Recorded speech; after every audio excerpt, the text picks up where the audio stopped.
So hey there, I am Shivai and you are on Movie Explained in Hindi by Shivai। तो दोस्तों आज जिस movie को हम एक्सप्लेन करने जा रहे हैं उसका नाम है क्लास, जो कि रिलीज हुई थी ईयर 1983 में। मूवी में आप देखोगे एक ऐसे बंदे को जिसने अपने ही परम मित्र को ज्ञान दिया पेलम कार्यक्रम का, जिसके बाद उसके ही परम मित्र ने उसकी ही मॉम को ठोक दिया। और ये सब कुछ कहाँ कैसे किस तरह और क्यों क्यों होता है, ये सब आप आज की इस मूवी में देखने वाले हो। मूवी बिल्कुल भी सेंसिटिव नहीं है, बल्कि थोड़ी सी फनी टाइप में है, तो आपको पसंद आएगी अगर आप इसे बस एंटरटेनमेंट पर्पज के लिए लोगे तो। अन्यथा अगर आपने इसे दिल दिमाग गुर्दे फेफड़े या फिर अपने गुप्तांगों में ले लिया तो दर्द आपको ही होगा। चलिए ज्यादा देर न करते हुए हम एक्सप्लेनेशन को स्टार्ट करते हैं। तो मूवी स्टार्ट होती है और हम देखते हैं अपनी मूवी का मेन कैरेक्टर चीचू को। हालांकि इसका नाम बहुत ज्यादा पवित्र है, बस इसको उल्टा करके ना पढ़ा जाए तब तक। और इसने जस्ट अभी अभी ही एडमिशन लिया है एक दूसरे स्कूल में। यहाँ पर उसकी मुलाकात होती है उसके ही रूममेट मित्तल के साथ। अब इसका नाम मित्तल क्यों है ये तुम अच्छे से समझ गए होगे। खैर जैसे ही वो यहाँ पर एंट्री मारता है तो अपना मित्तल ने चीचू से कहा कि हमारे स्कूल का ये रिवाज है कि जैसे ही नया सेशन स्टार्ट होता है सभी बच्चों को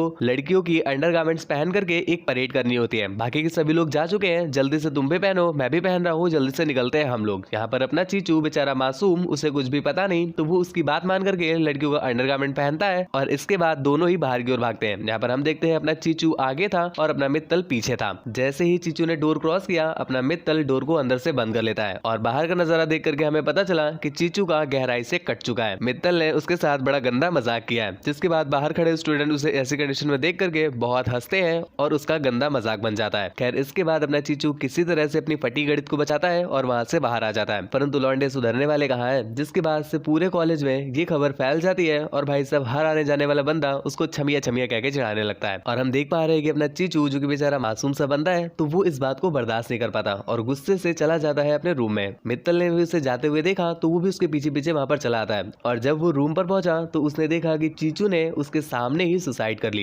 ये देख करके वो काफी ज्यादा घबरा जाता है, जिसके बाद सीधा जाता है लोगों को बुलाने के लिए। कुछ देर के बाद प्रिंसिपल और अदर स्टाफ भी वहां पर आ जाते हैं, परंतु उन्होंने क्या देखा कि वहां पर किसी की भी डेड बॉडी नहीं है, बल्कि एक स्टैचू लटका हुआ है और उस पर प्रिंसिपल की ही फोटो लगी हुई है। ये देख करके प्रिंसिपल को बहुत गुस्सा आता है और वो अपने मित्तल को काफी सुनाता है। कुछ देर के बाद वो चले जाते हैं, तब अपना चीचू सामने आता है और फाइनली यहाँ पर उसने अपने कटने का बदला ले लिया था। खैर इस चीज के बाद से उनकी दोस्ती काफी गहरी हो जाती है, क्योंकि दोनों ही प्रो लेवल के खिलाड़ी थे। खैर इसके बाद एक रात जब ये लोग बातें कर रहे थे तभी यहाँ पर हमें पता चलता है कि जो अपना चीचू है उसकी एफडी अभी तक नहीं टूटी है। दूसरी तरफ अपना मित्तल, जिसका रोज का ही ये काम है, जब उसे पता चला कि अपने चीचू की एफडी अभी तक सही सलामत है तो भैया जी वो तो बिल्कुल हिल जाते हैं। हिल जाते का, हिला देते नहीं का, हिल जाते हैं। और वो तुरंत ही उसकी एफडी तुड़वाने का जुगाड़ करते हैं। भाई साहब इसे कहते हैं दोस्त। एक तुम लोग हो, इतने दिनों से वीडियो देख रहे हो, सिवाय भाई करते हो, जुगाड़ नहीं लगवा पाए तुम आज तक। खैर छोड़ो, तुम लोगों को तो पड़ी ही नहीं है, क्या कहें। जिसके बाद वो उसे सीधा ले जाता है दो कन्याकुमारी के पास। ये दोनों बैठ जाते हैं उसकी कार में और ढूंढने लगते हैं कोई कोपचा, परंतु कोपचा तो नहीं मिलता। और यहाँ पर चीचू की पहली बारी की वजह से फटी पड़ी थी, जिस वजह से भैया जी कर देते हैं उल्टी, और वो भी उसी बंदी के ऊपर, जिस वजह से वो बहुत ज्यादा गुस्सा हो जाती है और इन्हें गरिया के वहां से निकल जाती है। खैर तुम्हें लग रहा होगा कि एक ही मौका मिला चीचू को, उसमें वो फेल हो गए, तो अब तो भैया जी का कुछ हो नहीं सकता। तो मैं आपको बता दूं वो तुम लोगों की तरह नहीं है, बहुत अच्छा दोस्त है उसका। इसके बाद वो जुगाड़ लगाने के लिए सीधा अगले दिन पहुंच जाता है उसके ही कॉलेज की लड़कियों के पास। परंतु भैया जी चीचू तो कतई चूतिया टाइप के आदमी निकले। वहां पर भी वो अपनी लंका लगवा लेते हैं, जिसके बाद वो लोग एक एक करके काफी सारे तरीके ट्राई करते हैं, परंतु कोई भी तरीका सफल नहीं हो पाता। और यहाँ पर अपने मित्तल को भी ये लगने लगा है कि शायद चीचू भैया का कुछ भी नहीं हो सकता। परंतु तभी उसे बैंकॉक का ध्यान आता है। बैंकॉक तो तुम्हारे और हमारे जैसे लोगों के लिए, इन लोगों के पास में पड़ता है शिकागो। और इसके साथ साथ वो उसे ये भी बोलता है कि तुम लौट कर आना तो उसकी गीली कच्ची लेकर आना, वरना हमें क्या पता, तुम साले पैसे खर्च कर दो और हिला करके चले आओ। खैर इसके बाद अपना चूचे भी अपना हथियार लेकर के चला जाता है युद्ध के लिए। खैर वॉर भी है और हथियार भी है, परंतु युद्ध लड़ने के लिए इन्हें ओपोनेंट कोई मिल ही नहीं रहा। जिसके पास भी ये जाते हैं वो इनका गहराई से काट देती है। और ऐसी कटी कटाई हालत देख करके वहां पर एक लड़की को इस पर तरस आ गया। लड़की नहीं कहेंगे, ये तो आंटी है, तो आंटी को उस पर तरस आ जाता है। फिलहाल आंटी का नाम जान लो, इनका नाम है लूलावती। और ये उसके पास आकर के उससे बातें वगैरह करती है। यहाँ पर अपना चूचे भी स्टड बनने के लिए उनसे कह देता है कि वो पोस्ट ग्रेजुएटेड है। खैर इसके बाद उनकी कुछ वार्तालाप होती है और ये लोग लिफ्ट से जब जा रहे थे तो इनकी चाटा पोछी भी स्टार्ट हो गई। और अपनी लूलावती से कंट्रोल नहीं होता तो वो वहीं पर उनसे पेलने के लिए कहती है। परंतु यहाँ पर अपने चीचू ने उसे कुछ इस कदर कहा, बाबू यहाँ कहाँ पेलूं, या तो चलो गाड़ी में, वरना ढूंढो यहीं कहीं झाड़ी में। सही रहेगा कि हम ओयो में पलंग हिलाए, तरस रहा है वो सालों से, आज उसे गहरे सागर से मिलाए। सो रहा है वो बरसों से, चलो आज हम उसको जगाएं, कमजोरी की वजह से नसें दिखने लगी है, आज तो उसे हम दूध का भोग लगाएं। दही पाने के लिए दूध पिलाना पड़ता है, कुछ चीजें सीधी नहीं जाती, उनके लिए पहले पलटाना पड़ता है। लाइफ चलानी है तो सबका एक बैलेंस बनाना पड़ता है और बैलेंस बनाने के लिए अगर एक खड़ा हो तो दूसरे को लिटाना पड़ता है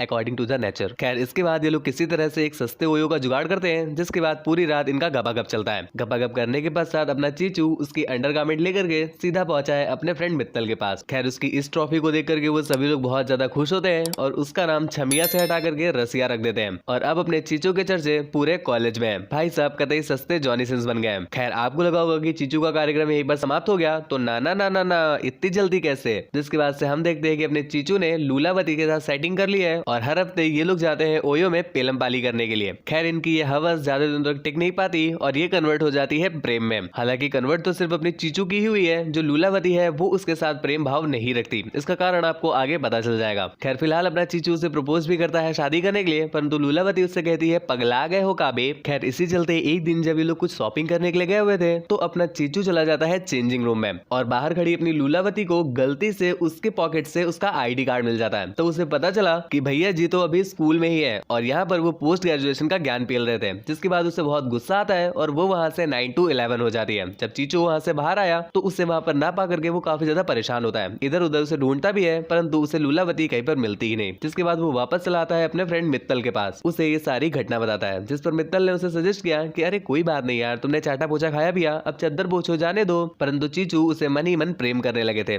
जिसके बाद वो उनसे भुलाए भूली नहीं जा रही थी और वो गम में धोखा खाए आस्तिक की तरह बिल्कुल चूतियों जैसा बिहेव कर रहे थे। तो अपना मित्तल उसे रिफ्रेश फील कराने के लिए ले जाता है अपने घर पर और यहाँ पर उसने अपनी मॉम और अपने डैड से उसे मिलाया। हालांकि चीचू तो उसके डैड से मिल लेता है, पर जब उसने उसकी मॉम को देखा तो भाई साहब उनकी फट के 4 हो गई, क्योंकि उसकी मॉम कोई और नहीं अपनी ही लूलावती थी। हालांकि लूलावती की भी फटी पड़ी है परंतु वो दोनों ही कुछ भी ऐसा रिएक्ट नहीं करते। खैर इसके बाद रात में हम देखते हैं कि लूलावती उससे मिलने के लिए आती है और यहाँ पर वो दोनों अपने गिले शिकवे दूर करते हैं और एक बार फिर से पेलन कार्यक्रम करने लग जाते हैं। लेकिन दुख की बात तो ये है मेरे भाई कि अच्छा खासा पेलन कार्यक्रम चल रहा था, उनको भी और हमें भी मजा आ रहा था देखने में, परंतु इसी के बीच मित्तल वहां पर पहुंच गया जो अपने चूचे को बुला रहा था। लेकिन किसी तरह से चूचे उसे कमरे में नहीं आने देता और लूलावती पीछे वाले डोर से वहां से भाग जाती है। जिसके बाद हमें पता चला कि अपना मित्तल तो उसके लिए अमृत लेके आया था। खैर घर के बाहर जाकर के वो दोनों अमृत का सेवन भी करते हैं और फिर वापस घर चले आते हैं। जिसके अगले ही दिन वो वापस कॉलेज में भी आ गए और कॉलेज आकर के उन्हें एक अजीब सा हवसी मानुस दिखाई दिया। दोस्तों ये जो बंदा है यहाँ के बच्चों पर कुछ इन्वेस्टिगेशन करने आया था और वो लोग जब इन्वेस्टिगेशन का नाम सुनते हैं तो भाई साहब उनकी फट के 64 हो जाती है, क्योंकि ये सभी ठहरे एक नंबर के गंजेड़ी और अगर कहीं उसने इन्वेस्टिगेशन करते करते इनका गांजा ढूंढ लिया ना तो कतई इनकी गणित तोड़ दी जाएगी। तो उनकी काफी फट रही थी तो इसलिए वो लोग अपना सारा स्टॉक फेंक देते हैं। और यहीं पर दूसरी तरफ हम देखते हैं लूलावती को जो कि चीचो को मिलने के लिए बुला रही थी। तो चीचो भी उससे मिलने के लिए चला जाता है एक होटल में और यहाँ पर वो दोनों मिल करके कुछ बातें करते हैं। जिसके बाद स्टार्ट हो जाता है इनका ये टपाटप कार्यक्रम। परंतु इस बार भी इनका ये कार्यक्रम पूर्ण हो पाता इससे पहले ही मित्तल उसके रूम में आ जाता है, क्योंकि उसे पता था कि वो इस बार किस ओयो में गया है। खैर जब अपना डोर खुलता है तो अपना मित्तल ये सारा नजारा देखता है। जिसके बाद उसकी फटी की फटी रह गई, गणित नहीं आंखें फटी की फटी रह गई। परंतु वो खास कुछ कहता नहीं और वहां से चला जाता है। बाकी के जो दोस्त थे उनमें से कोई भी मित्तल की मॉम को जानता ही नहीं था, जिस वजह से उन्हें पता ही नहीं चलता कि ये जो लेडी है ये है कौन। लेकिन अपना मित्तल तो जानता था ना, तो वो गुस्से से वहां से चला जाता है। अपना चीचू उसे रोकने की कोशिश भी करता है परंतु वो जा चुका था। इसके अगले दिन चीचू उससे मिलता है और उससे माफी भी मांगता है, परंतु मित्तल कुछ ज्यादा खास रिएक्ट नहीं करता। वो ऐसे प्रिटेंड करता है जैसे मानो उसे इस बात का कोई फर्क ही नहीं पड़ा। खैर उसी दिन हमें वो बंदा भी दिखाया जाता है जो कि यहाँ पर इन्वेस्टिगेशन करने आया था। दोस्तों वो किसी भी तरह का मनाली का माल ढूंढने नहीं आया था, बल्कि वो तो बस इस बात की इन्वेस्टिगेशन करने आया था कि जो बंदे यहाँ तक आए हैं इन्होंने प्रीवियस एग्जाम में कोई चीटिंग तो नहीं की थी। और भैया जी इन लोगों को लगा कि शायद ये मनाली का माल देखने आए, तभी इन लोगों ने अपना हजारों का स्टॉक पानी में बहा दिया। खैर इस बात करने काफी रिग्रेट तो होता है, लेकिन अब कर भी क्या सकते हैं। खैर वो बंदा जो अपनी इन्वेस्टिगेशन थी वो स्टार्ट कर देता है और सभी लोगों से क्वेश्चन पूछने लगता है। अपना जो मित्तल है उससे पता है कि अपना चीचो यहाँ तक चीटिंग करके ही है, लेकिन हम देख पाते हैं कि अपने मित्तल ने ये बात उस बंदे से नहीं बताई। हालांकि वो चाहे तो अपना बदला ले सकता है परंतु उसने नहीं लिया और ये देख करके अपने चीचो को बहुत अच्छा लगता है। जिसके बाद वो बाहर निकल करके उससे अपने किए की माफी मांगता है और उससे कहता है कि भाई मुझे सच में नहीं पता था कि वो तुम्हारी मॉम है। खैर इस बार मित्तल को काफी गुस्सा आ गया तो उन दोनों के बीच पेलम पाली स्टार्ट हो जाती है। पेलम पाली मतलब लड़ाई और कुछ नहीं। और ये पेलम पाली काफी देर तक चलती है, जिसके कुछ देर के बाद वो दोनों थक जाते हैं और फाइनली थक हार करके एक दूसरे को माफ कर देते हैं और यहीं पर ये मूवी भी एंड हो जाती है। दोस्तों मूवी आपको कैसी लगी हमें नीचे कमेंट करके जरूर बताना। चैनल को अभी तक सब्सक्राइब नहीं किया है तो क्या कर रहे हो गुरु, चैनल को सब्सक्राइब करो, बेल आइकन प्रेस करो। ऐसी ही और भी ज्यादा तगड़ी वीडियोस को देखने के लिए हमारे सेकंड चैनल को भी सब्सक्राइब कर लीजिएगा। मुझसे बात वगैरह करना चाहते हैं या फिर मुझे देखना चाहते हैं तो इंस्टाग्राम पर फॉलो करके मैसेज कर दीजिएगा।